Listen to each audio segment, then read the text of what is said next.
Hello बच्चा लोग, मैं कंचन फिर से हाजिर हूँ हमारे YouTube channel lots of study पर। तो देखिए, आज मैं स्टार्ट करती हूँ प्रश्नावली 2, क्योंकि हमारा प्रश्नावली 1 जो है हो चुका था। अगर आपने नहीं देखा तो आप जाकर देख सकते हैं। प्रश्नावली 2 हमारी क्या है, हमारा अध्याय सेकंड कहता है बहुपद। बहुपद क्या होता है? तो देखिए, बहुपद हमने कहीं ना कहीं 9th में इसको पढ़ा था, और 9th में हमने इसको बहुत ही डिटेल में पढ़ा था, क्योंकि उसमें पूरी प्रश्नावली बहुपद से रिलेटेड थी। इसमें भी यही है कि बहुपद से रिलेटेड पूरी प्रश्नावली है, बट इसमें आप थोड़ा इस लेवल को बढ़ा दिया गया है। 9th में थोड़ा लेवल क्या था, कम था। तो देखिए, अब हम करना स्टार्ट करते हैं। तो पहले तो हम बहुपद की डेफिनेशन समझ लेते हैं। बहुपद होता क्या है, इसके कितने टाइप होते हैं। तो देखिए, मैं कराती हूँ। बहुपद के टाइप कितने होते हैं। तो पहले तो हम ये समझेंगे बहुपद होता क्या है। तो बहुपद क्या होता है, जो कि बहु मतलब कभी काफ़ी विविध अलग अलग तरह के पदों से मिलकर बनने वाला समीकरण बहुपद कहलाता है। तो जैसे मैंने बोल दिया 2x + 3y + 2, तो ये समीकरण कैसा हो गया, ये हो गया बहुपद। क्यों? क्योंकि इसमें काफ़ी पद मिल गए, x भी मिल गया, y भी मिल गया, और ये हमें क्या मिल गया, अचर।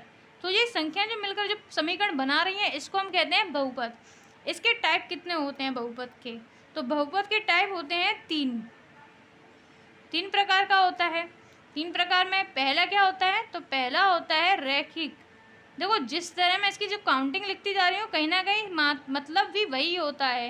1 रैखिक, यानी रैखिक का मतलब ही क्या होता है, 1। अगर हम जैसे देखा जाए याद रखने के लिए, ना कि वैसे मैं बोल रही हूँ।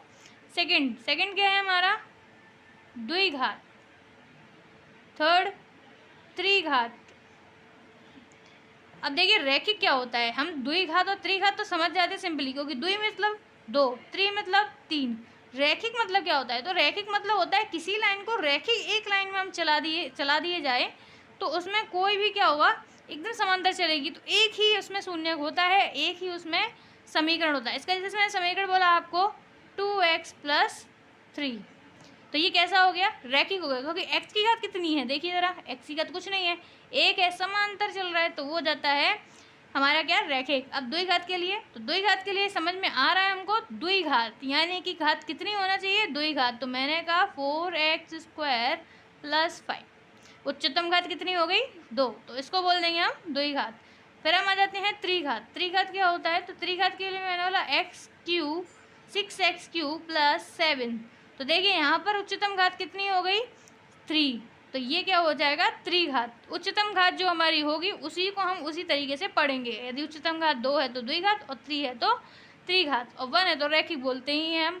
अब मैं देखो, इसमें चीज़ समझाने क्या है कि हमने जिस तरह से ये रैखिक है, उसी तरह से इनके शून्यक होते हैं। जिस तरह से इनका बोलने का तरीका है, इनको समझने का तरीका, वही सेम इनका शून्यक होते हैं। तो देखिए, रैखिक का मतलब क्या है, घात कितनी होनी चाहिए, 1, यानी शून्यक भी इसका कितना होता है, 1।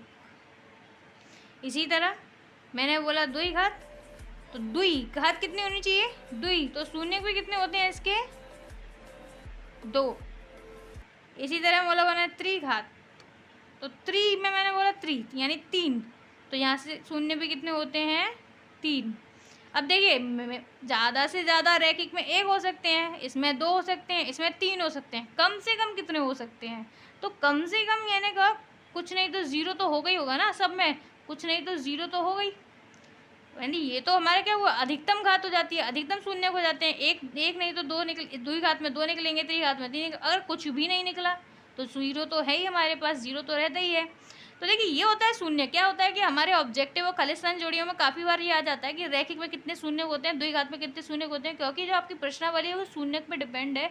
अब ऐसा नहीं पूछेंगे रैखिक में कितनी घात होती है, द्विघात में कितनी घात होती है। जो 9th में जो पूछ चुके वो अब दोबारा नहीं पूछेंगे वो चीज़। तो अब वो क्या पूछेंगे, शून्य बताइए। तो देखिए, मैंने आपको ये बताया। अब मैं आपको कुछ और चीज़ें बताती हूँ कि जैसे हमारा समीकरण लिखा हो, y = 2x + 3, 2x + 3 रखा है। 9th में हमने कुछ समीकरण निकाले थे, कुछ ग्राफ भी बनाए थे। यदि y = 2x + 3 होता तो हम किसके शून्य रखते थे, हम y की जगह मान रखते थे, और x की जगह मान रखते थे, और y का मान निकालते थे। जिस तरह मैंने बोल दिया कि अगर मैं x की जगह 0 रख दूँ तो बताइए y क्या होगा, तो y = 2 × 0 + 3, यानी कि हो जाएगा 0 + 3, तो y बराबर आ जाता हमारा 3। इसी तरह हम शून्य निकाल लेते थे। तो हम क्या करते थे कि x का मान रखते थे, यानी x को एक शून्यक देते थे और y का अगला शून्यक निकाल लेते थे। इस चीज़ से पता क्या चलता है, अगर आपको कभी भी y बराबर कोई भी px दे दे या कोई भी नंबर दे दे, कोई भी qx दे दे, ऐसा कुछ दे दे, तो जाहिर सी बात है उसका शून्यक हम कौन सा निकालेंगे, x पुट करेंगे, तभी हमको क्या मिलेगा, y।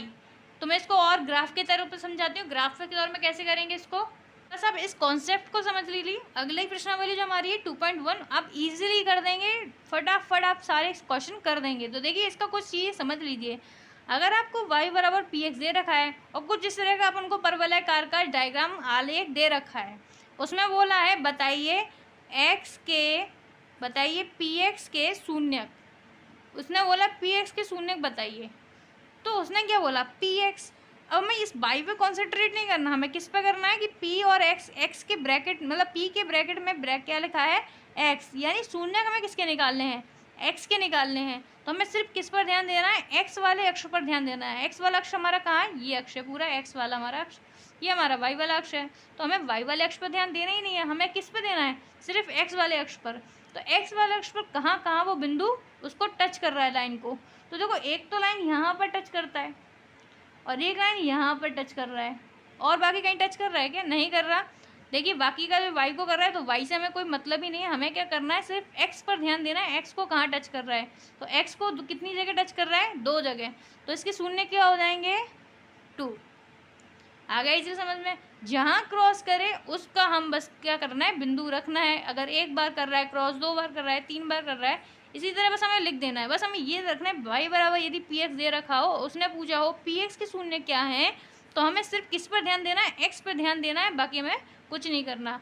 अब देखिए कुछ चीज़ें रटनी चाहिए। क्या होता है कि हमारा कभी क्वेश्चन में अगर उसने ये पूछ लिया x बराबर py बताइए, अब बताइए py के शून्य क्या है, तो फिर हम क्या करेंगे, रट के चले गए भाई कि हमको तो x का बताना है, जबकि हमने ध्यान नहीं दिया, यहाँ क्या लिखा था, y लिखा था, तो हम कैसे ध्यान देंगे, तो हमने रट के नहीं करना, क्या करना है, y, यहाँ क्या लिखा है, y, यानी हमें किस पर कॉन्सेंट्रेट करना है, सिर्फ y पर कॉन्सेंट्रेट करना है, y पर ध्यान देना है, x पर ध्यान नहीं देना है। तो मैंने कहा ये x अक्ष है, इस पर तो ध्यान देना ही नहीं है हमको, किस पर देना है, y अक्ष पर ध्यान देना है। अब y अक्ष को वो कितनी बार काट रहा है परवलयाकार हमारा, देखिए यहाँ से जा रहा है, ये एक बिंदु हो गया, और यहाँ से एक बिंदु जा रहा है, ये बिंदु हो गया। अब जरूरी नहीं है ऐसे ही डायग्राम बने, अलग अलग तरह के डायग्राम बनेंगे, अलग अलग तरीके से हम सीखेंगे अभी। तो देखिए इसमें y को कितनी तरीके से काट रहा है, 2 तरीके से, एक यहाँ पर और एक यहाँ पर, यानी शून्य कितने हो गए इसके, तो शून्य हो गए। इजी है, कोई डिफिकल्ट नहीं है। अब देखिए मैं आपको प्रश्नावली कराती हूँ, आप चुटकियों में सारे सवाल कर लेंगे। देखिए तो हमारा प्रश्नावली है 2.1, किसी बहुपद px के लिए y बराबर px का ग्राफ नीचे है, यानी आपको क्या रखा है, y बराबर px का ग्राफ नीचे दे रखे हैं। आकृति 2.10 ये पूरी आकृति दे रखी है। प्रत्येक स्थिति में px के शून्यकों की संख्या ज्ञात कीजिए। किसके, px के शून्यकों। बस हमने ये लाइन पढ़ी, हमें समझ में आ गया हमें क्या करना है, सिर्फ हमें इस ब्रैकेट में भेज रखा है x, यानी x पर ध्यान देना है और हमें किसी पर ध्यान नहीं देना, बस x को वो लाइन कितनी बार क्रॉस कर रहा है। तो देखिए इसका सवाल करना स्टार्ट करती हूँ। पहला क्वेश्चन है हमारा, कुछ इस तरह का हमारा डायग्राम बना रखा है, आलेख बना है। इसमें क्या पूछा है, px के शून्य। मैंने आपको अभी बताया, आपको कहीं ध्यान नहीं देना, सिर्फ इतना ध्यान देना, यहाँ क्या लिखा है x, यानी मुझे सिर्फ किसे ध्यान देना है कि x की लाइन पर कोई भी रेखा टच कर रही है क्या, तो मैंने देखा x समानांतर है। क्या कोई लाइन x की तरफ आती हुई दिख रही है आपको, ये एक लाइन जो है वो सारी वो जो गई है वो कैसी गई है, स्ट्रेट गई है, सीधी गई है, वो कहीं भी x को टच नहीं करती, सिर्फ वो y पर जाके y पर ही ख़त्म हो जाती है।